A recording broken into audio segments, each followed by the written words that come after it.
This is the Lone Crater YouTube. We hope this video helps. You start by getting the core prerequisites in place so you can act immediately. Install a reliable hex editor and a big integer library. Make sure your RNG meets FIPS or equivalent standards. Once done, collect key material, an entropy source, a password, and an optional key file.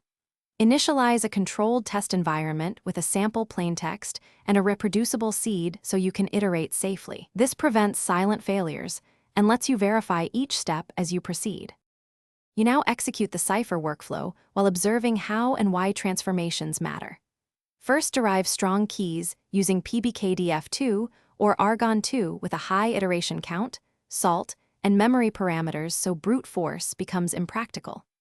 Next, initialize the exotic cipher state, apply the nonlinear permutation and diffusion rounds, and watch internal state mixing to ensure avalanche behavior.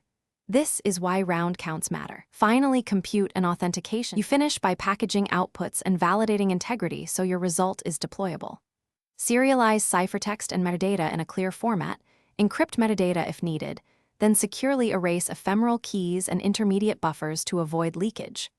Once done, decrypt your test vector and verify the authentication tag and hashes to confirm correctness.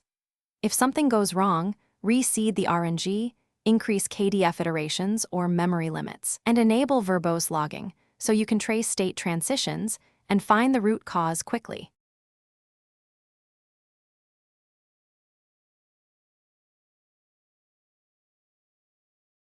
Thanks for watching. Consider subscribing if we helped you.